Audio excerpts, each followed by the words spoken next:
নমস্কার বন্ধু, আমি সুমন বিশ্বাস। প্রতিদিন নয়, আজ স্বপ্নিল বাংলা ক্লাসের পক্ষ থেকে সকল শিক্ষার্থী বন্ধুকে স্বাগত।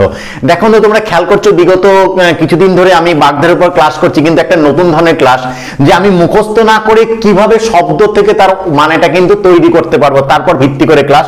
অবশ্যই বন্ধু, আজকের পর্ব নাম্বার 3, অর্থাৎ বাগধারার অর্থ বুঝবে কি করে। এই যে বাগধারা, বাজার চলতে যেসব বাগধারা আছে, আমি মুখস্থ না করে কিভাবে অর্থ বুঝতে পারি, সেই টেকনিকগুলো কিন্তু তোমাদের বন্ধু শেখাচ্ছি। আগে দুটো টেকনিক শিখিয়েছি, ক্লাসটা দেখে নেবে, তবে আজকেরটা কিন্তু বুঝতে সুবিধা হবে। আমি সরাসরি কিন্তু আলোচনায় চলে যাব।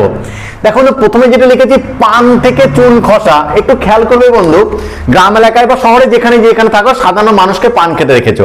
আমরা আমাদের দেখেছি, আমার ঠাকুমাকে দেখেছি, এখন রিসেন্ট আমার মাও খান। এই যে পান খেতে কিন্তু দেখেছি। ক্লিয়ার? কিভাবে খায়? পানে দেখবা জর্দা টর্দা বিভিন্ন জিনিস দেওয়া হয়, চুন টুন দেওয়া হয়, এরকম করে তারপরে খেতে দেওয়া হয়, খায়।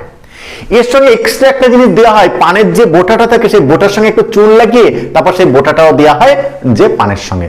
চুন কিন্তু আগে পানের ভিতরে দেওয়া হয়েছে, সেটাতেই পান খাওয়া যাবে, তারপরে এক্সট্রা একটু বোটার সঙ্গে দেওয়া হয়, যদি প্রয়োজন লাগে তুমি নেবে। বা অনেকে আবার বোটা, যেমন কাঁচা লঙ্কা কামড়িয়ে খায় বিভিন্ন ভাতের সঙ্গে বা মুড়ির সঙ্গে, চপ মুড়ির সঙ্গে, তেমন ওই পানের বোটাটাও কামড়ে কামড়ে খায়।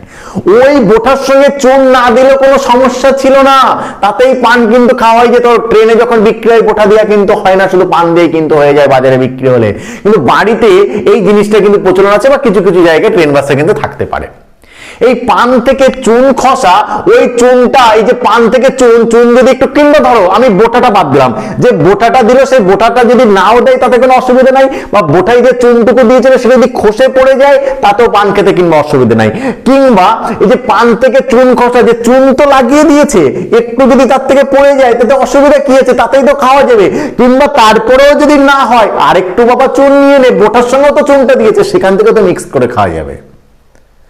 কিন্তু কি হয়, এই যে পান থেকে চুন খসলে বলে কি, পান থেকে চুন খসা মানে কি, সামান্য বিষয় নিয়ে অশান্তি করা, ঝগড়া করা, অর্থাৎ যেটা হওয়া উচিত ছিল না, না হলেও হতো, কোনো প্রয়োজন নেই, টোটালটা অকারণ। পান থেকে চুন খসলে কি হলো, পান কি খাওয়া যাবে না যাবে? পোটার থেকে চুন খসলে কি হলো, খাওয়া যাবে না যাবে? পানের চুন খসে গেলে পোটায় চুন আছে তো খাওয়া যাবে। অর্থাৎ যেন তেন প্রকারে কোনো একটা অছিলায় যদি কোনো ঝামেলা করা হয়, তখন তাকে বলা হয় পান থেকে চুন খসা। বুঝে গেল বন্ধু?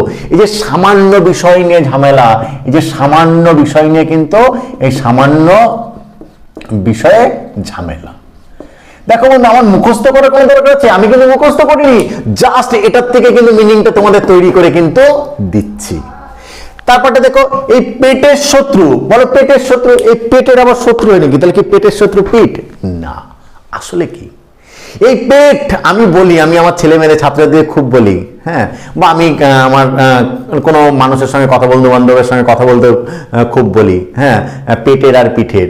হ্যাঁ, আমি তো পিঠের, তাই আমাকে ভালোবাসতে শিখলি না।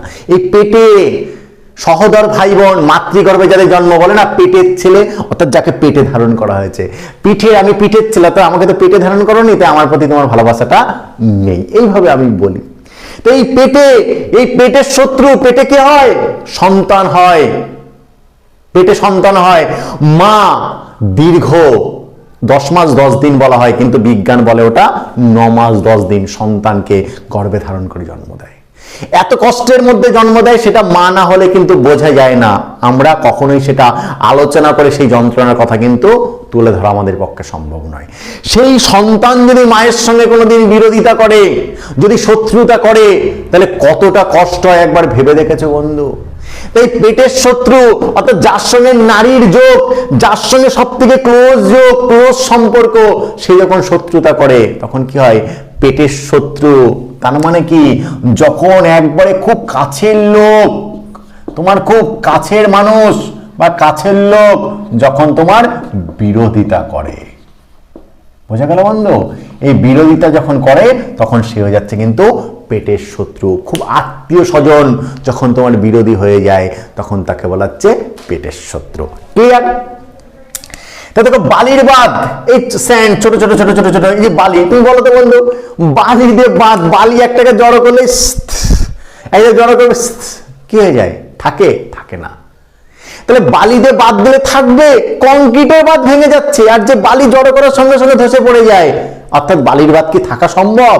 কখনোই কিন্তু সম্ভব নয়। এই বালির বাঁধ তুমি যদি দাও, সেটা কি হবে? ক্ষণস্থায়ী, একটু সময় থাকবে। জল টাচ করা, বৃষ্টির জল টাচ করলে ধুয়ে একবারে দই হয়ে যাবে। এই বালির ভাত কথাটাই বলে দিচ্ছে ক্ষণস্থায়ী, বেশিক্ষণ কিন্তু এর স্থায়িত্ব কিন্তু নয়। বোঝা গেল বন্ধু? তারপরে দেখো পিঠ চাপড়ানো। আমরা কখন পিঠ চাপড়াই? আমি নিজে নিজে পিঠ চাপড়াই, পিঠ চাপড়া না, এটাকে ধুলো ঝাড়া, এটা পিঠ চাপড়া না, এটা ধুলো ঝাড়া। আমি যখন কাউকে ধপাস, আমার ছাত্রকে যখন পিঠে ধপাস ধপাস মারবো, এটা পিঠ চাপড়ানো না। পিঠ চাপড়ানো কাকে বলে? যখন কেউ ভালো কিছু করে, গর্বের কাজ করে, ঠিক আছে, প্রশংসার কাজ করে, খুব ভালো সুনাম অর্জন করেছে, তখন কি করি? তখন তারা আমার কাঁধে এই জড়িয়ে ধরে, তখন জড়িয়ে ধরে বাহ বাহ খুব সুন্দর, বাহ চালিয়ে যা চালিয়ে যায়, এই তো।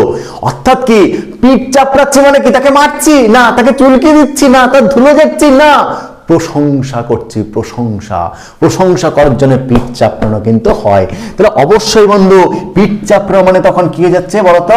তখন কিন্তু হয়ে যাচ্ছে প্রশংসা করা। বুঝে গেল বন্ধু? ফলে আমাকে মুখস্থ কেন করতে হবে? আমি কি শব্দটার মানে ভেঙে করতে পারি না? আমার ব্যাকরণ ক্লাস দেখবে আমি প্রত্যেকটা শব্দকে ভেঙে দিই, যার ফলে কিন্তু মানেটা বোঝাটা ইজি হয়ে যায় এবং সংজ্ঞা বা ডেফিনেশন তখন নিজে নিজে কিন্তু তৈরি করা যায়, কোনো মুখস্থের কোনো দরকার হয় না। তাই আমি প্রত্যেকটা ছেলে মেয়েকে বলি, কেন ডেফিনেশন মুখস্থ করবি? শব্দ যেটা দিয়েছে তাকে ভেঙে ফেল, ভেঙে দেখ মানেটা কি দাঁড়াচ্ছে, অর্থটা কি দাঁড়াচ্ছে, তারপর তুই নিজে নিজে ডেফিনেশন কিন্তু তৈরি করে দে। বোঝা গেল বন্ধু? তার জন্য অবশ্যই ব্যুৎপত্তিটা জানা বা সমাজ জানা, এগুলো সন্ধি জানলে খুব ভালো হয়। সঙ্গে এই কুমিরের কান্না বা কুম্ভীরের অশ্রু, আমরা বলি কুমিরের কান্না বা কুম্ভীরের অশ্রু। কুমিরকে কান্না করতে দেখেছো? কুম্ভীর সংস্কৃত, এই যে কুমির কান্না করতে দেখেছো? আমরা দেখিনি।